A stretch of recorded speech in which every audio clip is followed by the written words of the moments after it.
Hello, everybody. I wanted to come in today to talk a little bit about Larry Rudolph. Now, on June 23rd, 2021, Britney Jean Spears did tell everyone. The people who did this to me should not get away and to be able to walk away so easily. Recap. I was on tour in 2018. I was forced to do. My management said if I don't do this tour, I will have to find an attorney, and by contract, my own management could sue me if I didn't follow through with the tour. He handed me a sheet of paper as I got off the stage in Vegas and said I had to sign it. It was very threatening and scary, and with the conservatorship, I couldn't even get my own attorney, so out of fear, I went ahead and I did the tour. The people who did this to her should not be able to walk away so easily. And that, in my opinion, is exactly what Larry Rudolph is trying to do. I'm not going to let him do that. We're going to stay on his case and we're going to figure out what he's got going on.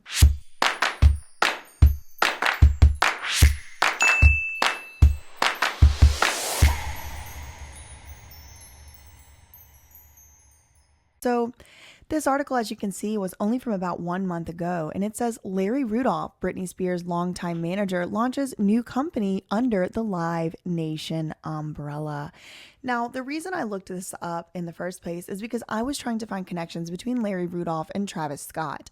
I believe they are probably affiliated. They probably have something to do with each other, just like Lou Taylor and Travis Scott have something to do with each other. And I was just starting on my way trying to make that connection. Now, just from 1 month ago, immediately we do see that Larry Rudolph has started a new company under Live Nation umbrella. So as we usually do on this channel, let's just go ahead and read it. Veteran music manager Larry Rudolph has launched a new company, 724 Management, which will extend his affiliation with Live Nation. The 724 roster includes Aerosmith, Steven Tyler, Jessie J, Kim Petras, Nessa Barrett, I don't know who that person is. Jaden Hostler, aka JXDN. That's how I abbreviated the word jurisdiction in law school, so I'm not really sure what that is. Rudolph serves as the CEO and has brought in this lady, Jessie Peters, as president.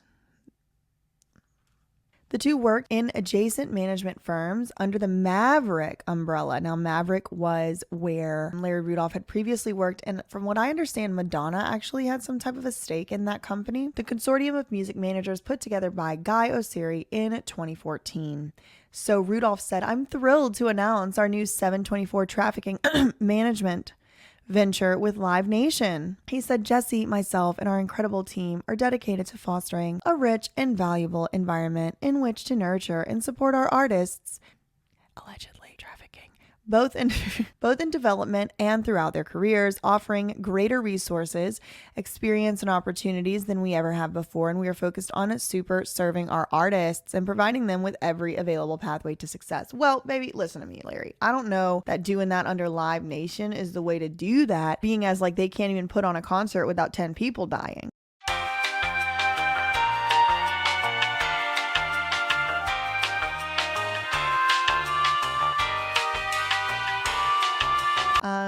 So then Live Nation's and CEO Michael Rapino, or is it Rapino? I don't really know, has some words to say about Larry as well. Larry has made a huge impact on the artists he's worked with over the years, and we're excited to continue our partnership into this next chapter with Jessie at the helm. Yeah, I mean, is Jessie at the helm because Larry thinks he might go to jail? I mean, like, why is Jessie at the helm? I've never heard of her in my life.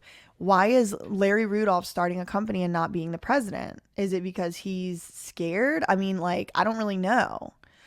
Okay. Joining Rudolph and Peters at the LA-based company are managers Shannon Beyersdorfer, Tessa Bird, who is Gavin Rudolph? I'm very interested to know who that is. And Shabnam Mohammed, Vice President of Digital Strategy, Tarek Chama, Head of Touring, Florence I wonder if Florence knows anything about Lou Taylor. I'm going to look into all these people. And the chief financial officer will be Ellen Cohn. 724, which has a double meaning, 24/7, is also Rudolph's birthday.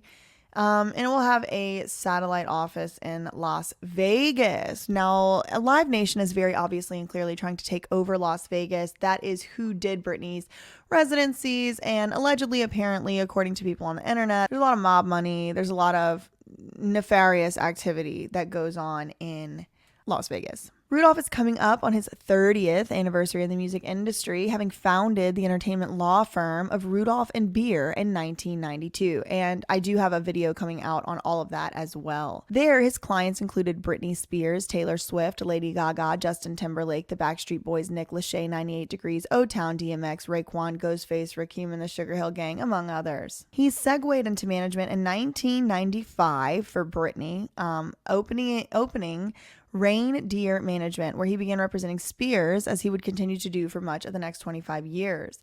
Rudolph stepped down as Spears' manager, citing the singer's intention to officially retire as the reason for his resignation. But Britney has not actually said that she wants to officially retire. In fact, Matt Rosengart, Britney's lawyer, just said the other day that if Britney performs again is up to Britney. So if Britney had a plan to, officially retire, intention to officially retire, I think that Matt Rosengart would probably know that over Larry Rudolph. So again, why is Larry Rudolph now quitting and pivoting? The people who did this to Britney should not be able to walk away so easily, Lawrence. The people who did this to me should not get away and to be able to walk away so easily. Come back over here and answer your questions for what you did. Not wanting to retire. No, sir. I don't think that's what happened. As Britney's legal battle concerning her 13-year conservatorship has gained momentum and attention in recent years, Rudolph has maintained that his involvement was limited to her professional commitments in music and entertainment. Well, the depositions will surely tell us if that's true or not. Something about this lady... Modest Entertainment, okay. Epic Records, okay. 6-year run at Maverick followed, where she worked under Osiri with U2 on the Songs of Innocence campaign and oversaw the management operations. So again, the people who did this to Britney Spears should not be able to walk away so easily. The people who did this to me should not get away and to be able to walk away so easily. And that means people like Larry Rudolph, who did have a lot of control over Britney, her career, her business decisions, professional commitments, going to In the Zone, residencies. He helped negotiate the residency that Britney has said she did not want to do. There was a week period where they were nice to me. They said, if I don't want to do the New Vegas show, I don't have to, because I was getting really nervous. They told me I could wait. It was like lifting literally 200 pounds off of me when they said I don't have to do the show anymore, because I was really, really hard on myself and it was too much. I couldn't take it anymore. So I remember telling my assistant, but you know what? I feel weird if I say no. I feel like they're going to come back and be mean to me or punish me or something. 3 days later, after I said no to Vegas, my therapist sat me down in a room and said he had a million phone calls about how I was not cooperating in rehearsals and I haven't been taking my medication. All of this was false. He immediately the next day put me on lithium out of nowhere. He took me off my normal meds I'd been on for 5 years. And lithium is a very, very strong and completely different medication. She said she did not want to do the second residency, but her management, I'm assuming that was Larry or his friend Adam Lever, came up to Britney when she was getting off stage for a tour, handed her a contract and said, if you don't sign this, we're going to sue you. And because of the conservatorship, she couldn't get a lawyer. So I'm wondering what else is really going on with Larry Rudolph. Now, if we do go back to 2019, that was the year that Britney was put into a recovery center called Bridges to Recovery. Now, she was in that center for at least 2 months. It could have been up to 4. It's a little unclear based on her testimony. They are planning to send you to a small home in Beverly Hills to do a small rehab program that we're going to make up for you. You're going to pay $60,000 a month for this. I packed my bags and went to that place. I worked 7 days a week, no days off, which in California, the only similar thing to this is called sex trafficking, making anyone work against their will, taking all their possessions away, credit card, cash, phone, passport card, and placing them in a home where they work with the people who live with them. They offer They all lived in the house with me, the nurses, the 24/7 security. They watched me changed every day, naked, morning, noon, and night. My body, I had no privacy door for my room. I gave 8 gallons of blood a week. If I didn't do any of my meetings and work from 8 to 6 at night, which is 10 hours a day, 7 days a week, no days off, I wouldn't be able to see my kids or my boyfriend. So now we are going to look at an article or a piece published by TMZ about 1 month after Britney actually got out of the Bridges to Recovery hospital. It's unclear to me whether this is a hospital, a rehab, a money laundering. A small rehab program that we're going to make up for you. You're going to pay $60,000 a month for this. I will be looking into it a little more later as I'm able to have more time to look into things. But one thing I find interesting is this was only 1 month after Britney was released from that hospital. Now, if you remember what was actually going on during that time, there was like that voicemail that was left on Britney's gram, told that Britney was being held against her will. She wasn't taking her medicine, so her dad locked her up, and all that was going on. Well, Britney came out in June and said, yep, nope, that was true. I was held against my will. I did not want to go to that hospital. They forced me to go in there. She actually compared her treatment in that facility to trafficking. And so it's really interesting that Larry went to his friends over here at TMZ in 2019, not even a full month after Britney got out of that hospital. This is from May 15th, 2019, talking about Britney may never perform again.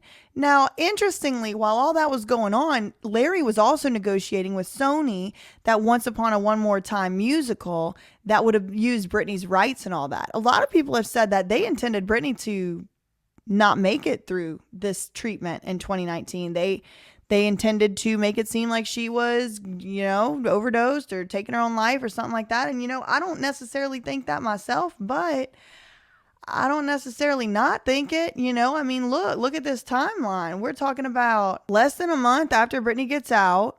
They're already negotiating this stuff for the musical to use the rights and all that. Britney has said she can't think any reason why they were doing that other than they were trying to kill her. And so, I don't know. We'll see. But Larry Rudolph, again, he was involved heavily during this time that Britney was being held against her will in a facility, which is illegal. It's a crime. It's kidnap. It's trafficking. It's literally the reason trafficking laws exist are to keep people from having to be held against their will in facilities. Britney Spears is not going back to Vegas for another residency. Now, this is around the time they were trying to pretend like Britney was so worried about her dad and her father. She ain't worried about him. That man's colon bust open. That don't have nothing to do with Britney. And if she was supposed to be so sick that she was in a conservatorship, why is she supposed to be taking care of her dad? Not going back to Vegas for another residency. Maybe never. Our sources. Britney is not in mental or physical shape to resume rehearsals for the series of shows. Well, what did Britney actually tell us? She said she refused to do one dance move and everybody was called into a room and talked about her for 45 minutes and she wasn't even in there. But now we got Larry come and tell TMZ Britney's not in mental or physical shape to resume rehearsals. Well, who said that? Britney's longtime manager, Larry Rudolph, told TMZ as the person who guides her career. Look, he said he was the person who guides her career. Based on information that he and all of the professionals who work with her are being told on a need-to-know basis. It is clear to me she should not be going back to do this Vegas residency, not in the future and possibly never again.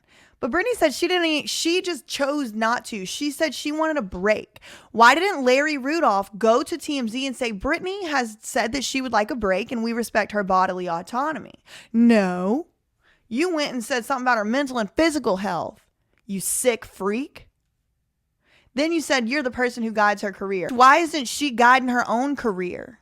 That's the main problem right here, Lawrence. The main problem is that you wanted to guide her career. The main problem is that you wanted to guide her career. Rudolph is not involved in Britney's conservatorship. Oh, but you're the person who guides her career? How does that work, Lawrence? How does it work that you guide her career and not involved with the conservators? There's just impossible. Use common sense, y'all. It's impossible. He is only given medical information that directly impacts Britney's career. So all of it, He says Britney was 2/3 of the way through the rehearsals of the reboot before her dad got ill late last year, which had nothing to do with her. It was the perfect storm. We had to pull her show because her meds stopped working and she was distraught over her. What on earth was Larry Rudolph talking to TMZ about Britney Spears' medication for? That is sick and disgusting. And to hear Britney say it, her meds didn't stop working. They pulled her off of 5 medications that she was on and immediately put her on lithium. She said that. Her meds stopped working because she wouldn't do a dance move you wanted her to do, Lawrence. The people who did this to her should not be able to walk away so easily. Rudolph tells us it's always been up to Britney when she wanted to work and when she didn't. She said that's not true. He said last summer when she wanted to tour, she called me every day. She was excited. She hadn't called me in a month. Crickets. She clearly doesn't want to perform now. Well, that's true. She didn't want to perform under y'all while her dad was the conservator. As for the future, Rudolph says he didn't want her to work again until she's ready physically, mentally, and passionately. This passionately means until she's ready to cooperate with her handlers and do exactly what we tell her to do. If that time never comes again, it'll never come again. I have no desire or ability to make her work again. Yeah, well, y'all sure did have her locked up for 4 months. You didn't have nothing to do with that, Larry? Well, we'll see in the depositions. We'll see if you did. I'm only here for her when she wants to work. Well, that's a pretty sick fucking thing. That's pretty sick, Larry. You're only there for her when she wants to work? What if she don't want to work and she needs you? You not her friend after 30 years? If she ever does want to work again, I'm here to tell her if it's a good idea or a bad idea. Why don't you shut up and let her decide if it's a good idea or a bad idea, Larry? Now I want y'all to take a look at Travis Scott's company, Cactus Jack Records. Now, Jacques B. Webster II is listed as the manager, and then the agent is E-Resident Agent. But if you look at the registered address, it is listed as 9255 West Sunset Boulevard, Floor 2, West Hollywood. Okay. And I just want you to see that is Lou Taylor's address. This is not new information. This is just wanting to show y'all that he is still very much has listed as the person, the address, registered address of his thing right here. It is listed as the address of Lou Taylor, so they are still very much involved. So I do just want to show y'all that. I just wanted to show a little bit of receipts. And I don't know, I'm going to keep up with this Larry Rudolph story. I'm going to keep up with the Astro World story. And I'm going to keep following this same cast and crew of characters because I promise you they're going to keep showing up. They're going to keep having their little names be known. They may change their jobs from lawyer to agent to manager to trafficker to handler to who knows what, but they're going to be still in this industry and they're still going to be pulling the strings. So anytime they change in their little names or their businesses and stuff, I'm going to be just keeping up because what they're doing is in the interest of the public and we have a right to know. The media is not reporting on it, and so I'll just continue to do so myself. Facts ain't defamation. See y'all later. Love you, mean it. Okay, bye.